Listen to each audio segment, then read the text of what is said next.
The Oracle of Omaha isn't just betting against the S&P 500, he is betting on the structural dismantling of the post-2020 economic consensus. If you're looking at the headline number, that record-breaking $381.7 billion cash pile, and thinking this is just dry powder waiting for a dip, you are missing the terrifying subtext of what is actually happening in the plumbing of the American financial system.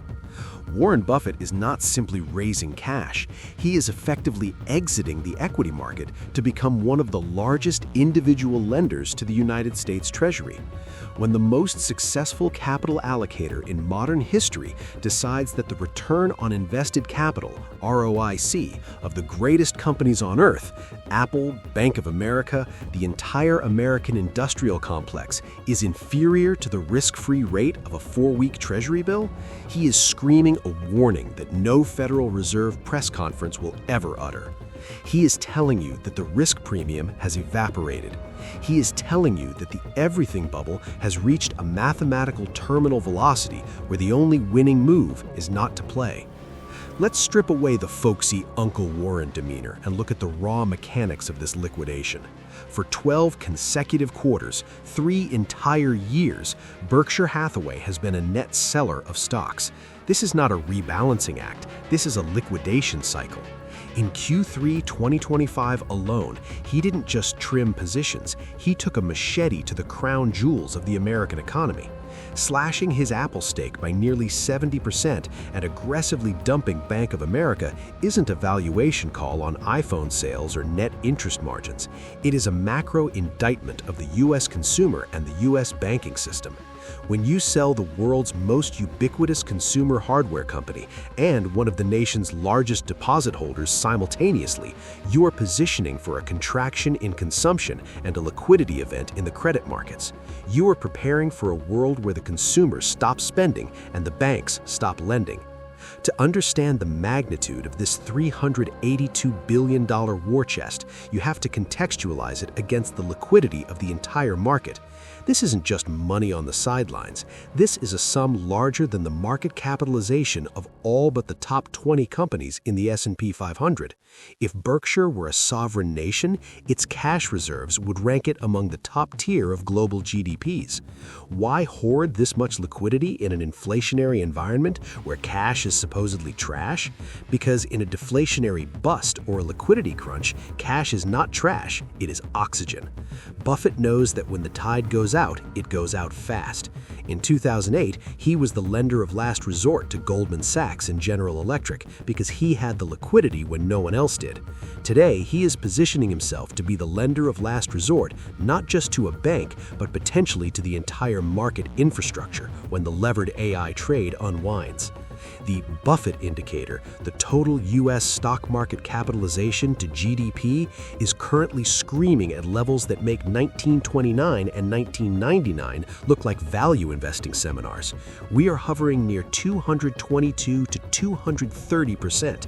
The historical mean is roughly 100%. Even at the height of the dot-com mania, we barely scratched 150%. What this metric tells us is that the financial economy has completely decoupled from the real economy. The stock market is pricing in growth that the underlying GDP simply cannot generate.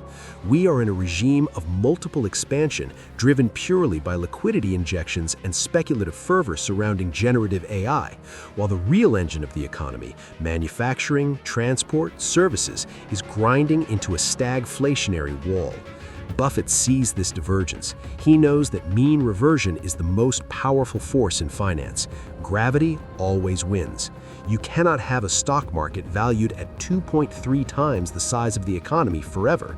Eventually, either the economy grows by 100% overnight, impossible, or asset prices collapse by 50% to restore equilibrium. Look at where he is parking that cash. He isn't buying long-term bonds. He isn't buying 10-year or 30-year treasuries. He is buying short-term T-bills. This is a critical distinction that most retail investors miss. By staying in the short end of the curve, 4-week to 52-week bills, he is completely avoiding duration risk. He is terrified of the long end of the bond market. Why? Because of the fiscal situation. Buffett has explicitly cited fiscal policies and the potential for higher corporate taxes as a motivation for realizing gains now. But the deeper fear is the U.S. debt spiral. With the national debt crossing $36 trillion and interest payments on that debt exceeding the defense budget, the supply of long-term treasuries hitting the market is going to be relentless. This treasury tsunami requires higher yields to attract buyers, which crushes the price of existing bonds. Buffett is too smart to get caught in a duration trap. He is hiding in the cash equivalent safety of T-bills, collecting his 4 to 5% yield and waiting for the moment when the bond vigilantes force a reckoning. This behavior exposes the lie of the soft landing. If the economy were truly heading for a Goldilocks scenario of falling inflation and steady growth, the greatest value investor of all time would be deploying capital into cyclical stocks, industrials, and housing. He would be buying the dip. Instead, he is selling the rip.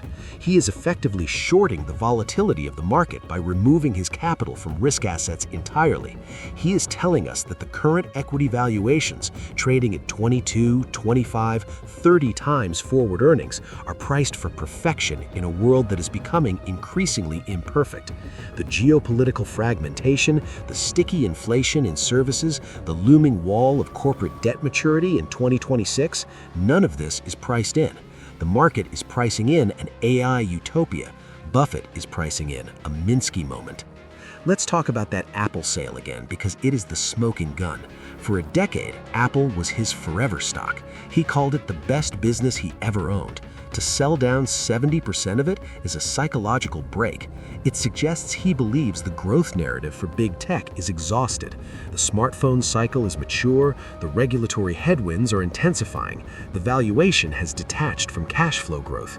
But more importantly, it signals that he believes the passive bid that has propped up the megacaps is fragile. For years, passive flows, ETFs, index funds, have blindly bought Apple because it is the largest weight in the index. This creates a feedback loop. The stock goes up, it gets a bigger weight, passive funds buy more, the stock goes up. Buffett is selling into this liquidity. He is distributing his shares to the price-insensitive passive indexers who are buying at all-time highs. This is the classic distribution phase of a market cycle. The smart money distributes to the dumb money right before the rug pull.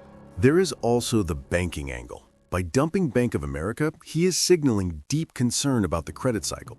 We're seeing delinquency rates on credit cards and auto loans creep up to levels not seen since the global financial crisis. Commercial real estate, CRE, is a ticking time bomb sitting on regional bank balance sheets. While the big banks like BAC are too big to fail, they're not immune to a profitability collapse if the yield curve stays inverted or if loan losses spike. Buffett knows banks are black boxes. He saw the cracks in 2008 before anyone else. His exit suggests he sees leverage in the system that he doesn't like. He is choosing to hold the government's debt, T-bills, rather than the debt of the private sector or the equity of the banks that service it. It is a flight to quality of the highest order.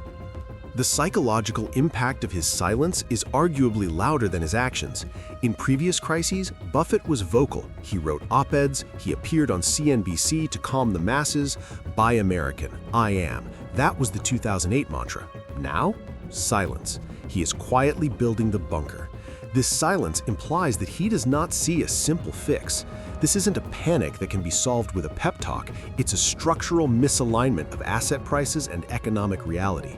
He knows that if he speaks too openly about his bearishness, he could trigger the very crash he is preparing for.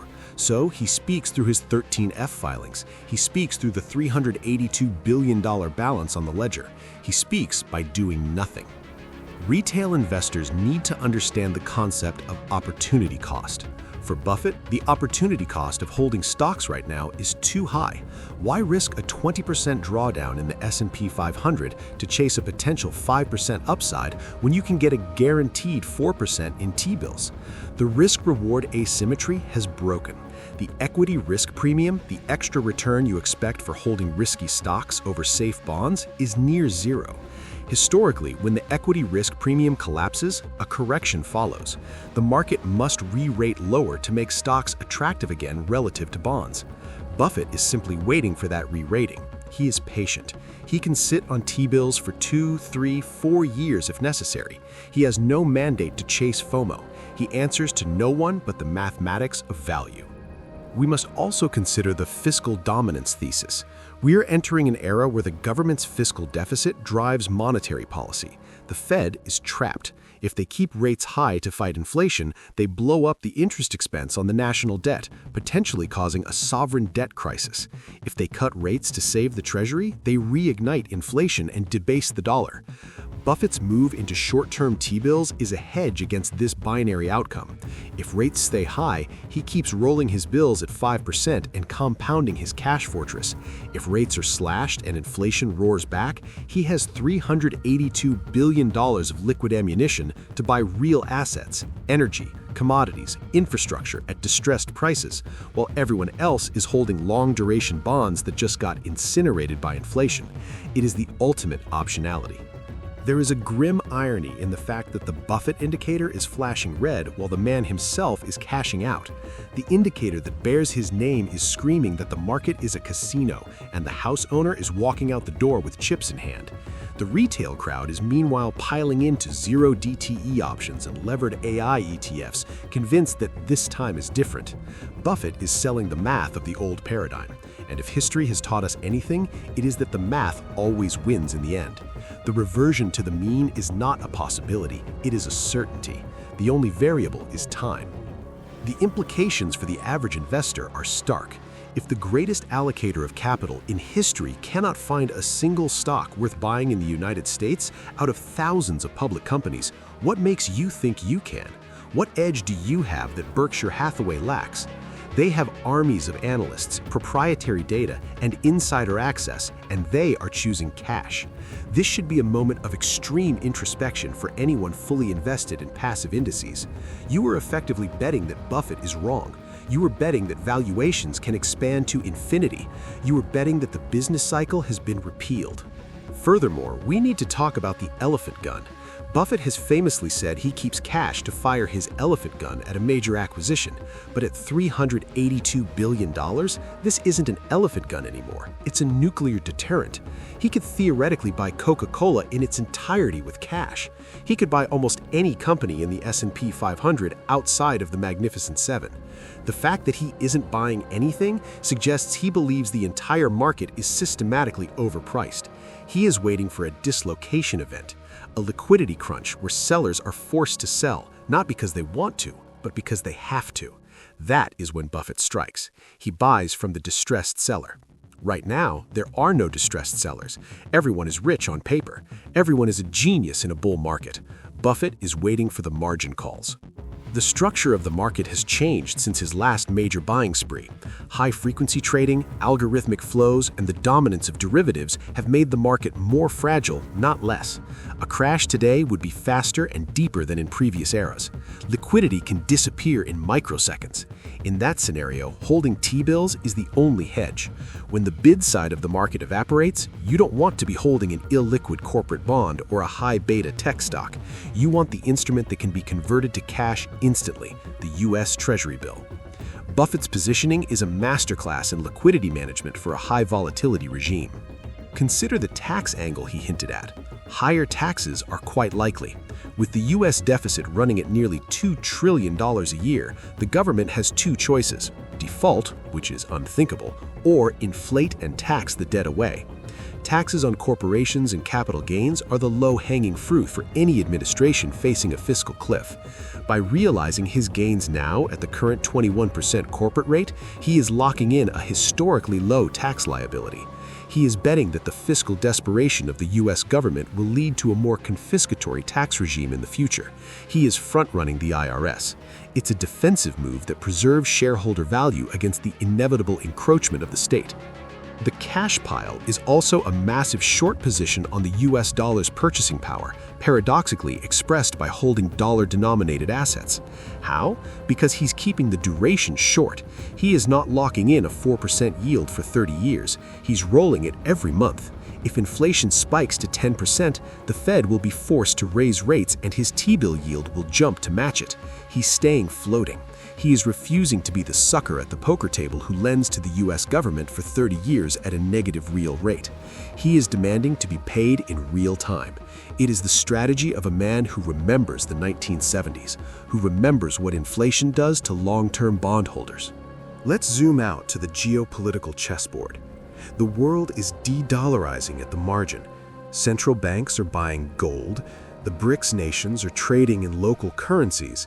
Buffett's pivot to T-bills might seem contradictory to this, but it's actually the most pragmatic move for a US-domiciled entity.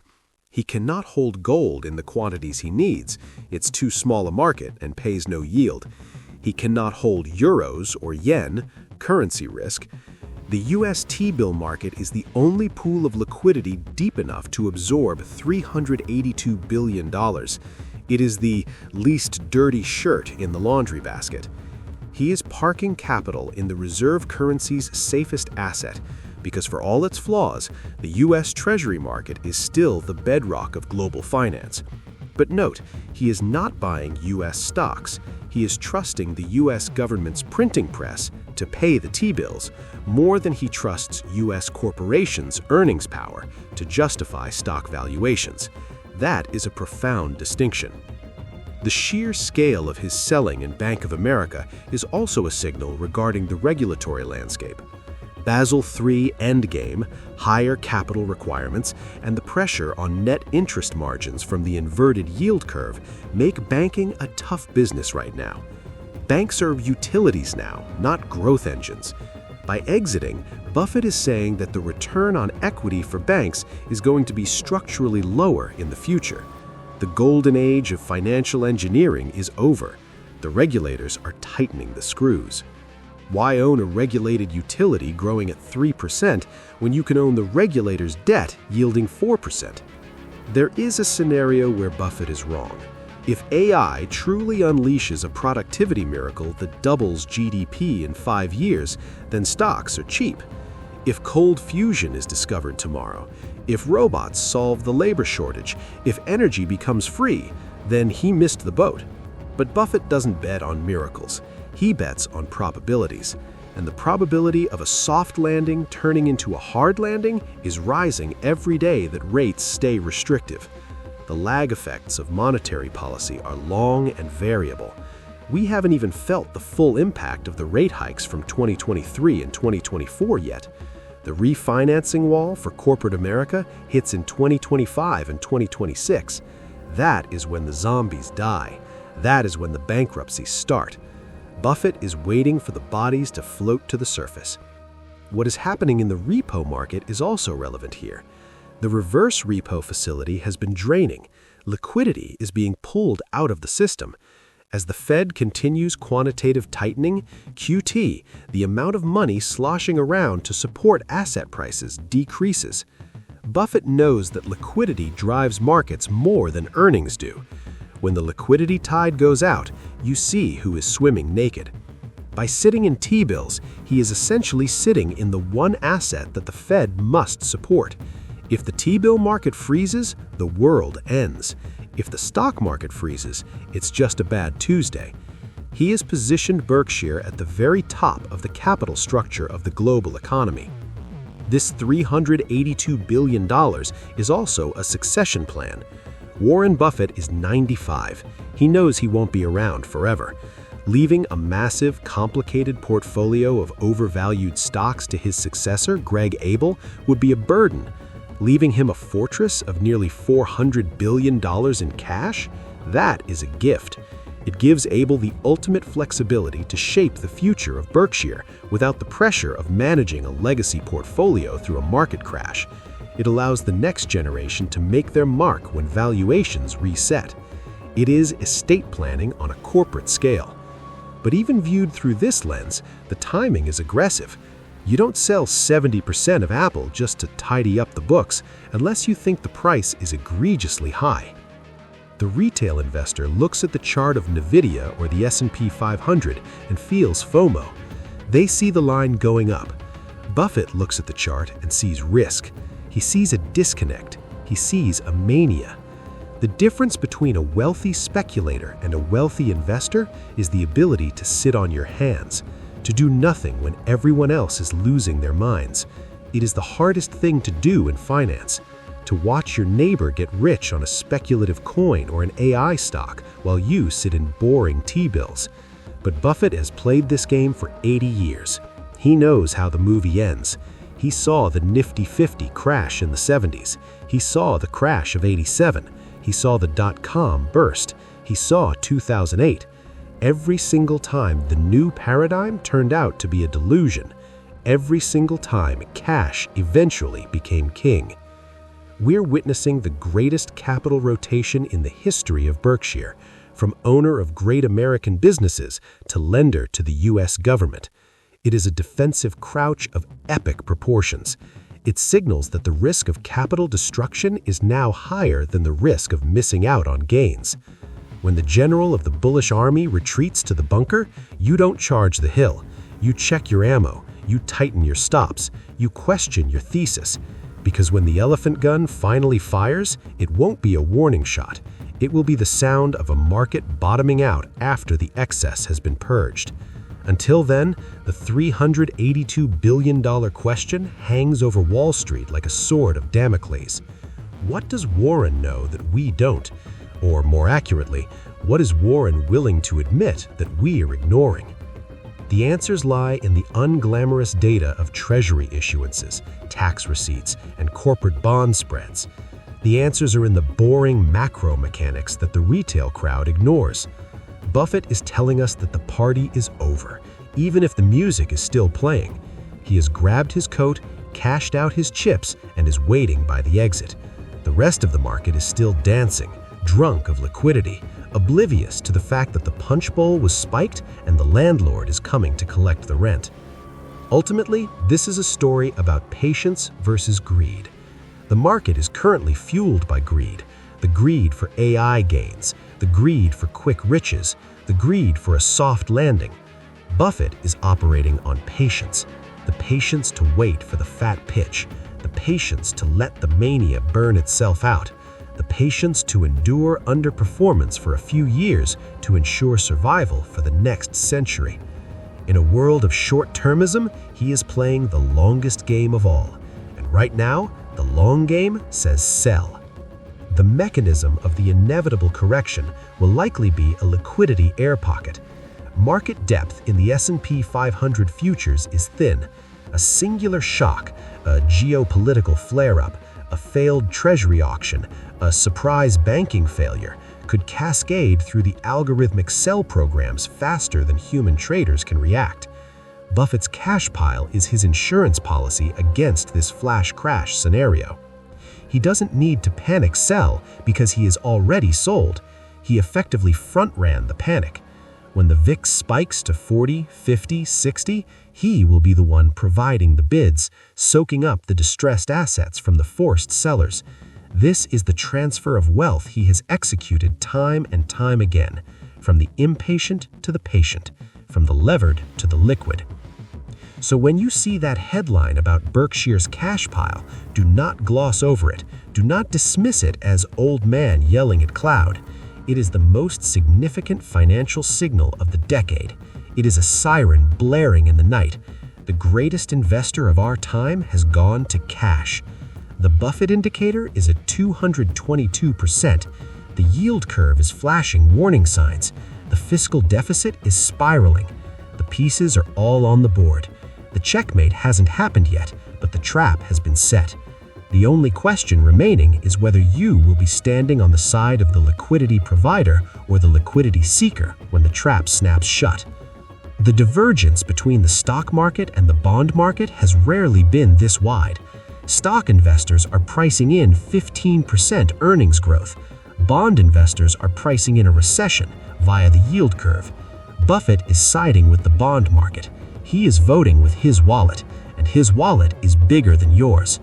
The sheer discipline required to hold $382 billion in T-bills while the Nasdaq makes new highs is superhuman. It requires a complete immunity to social pressure. But that immunity is exactly why he is Warren Buffett. He doesn't care if he looks foolish for a year. He cares about not losing money permanently. Rule number 1, never lose money. Rule number 2, never forget rule number 1. His current positioning is the ultimate expression of these rules. He views the current market as a machine designed to lose money for the last buyer, and he refuses to be that buyer. This is the silent crash thesis. The market indices might stay high for a while, propped up by a few mega-cap names, while the average stock rots from the inside out. We are already seeing this. The equal-weighted S&P 500 is lagging significantly behind the market cap-weighted index. Small caps, the Russell 2000, are struggling under the weight of high interest rates. The breadth of the market is weak. Buffett sees this internal deterioration. He knows that a market held up by 5 or 6 pillars is unstable. If one pillar cracks, if Nvidia misses earnings, if Apple faces an antitrust breakup, if Microsoft sees cloud growth slow, the roof caves in. He has exited the building before the structural engineers condemn it.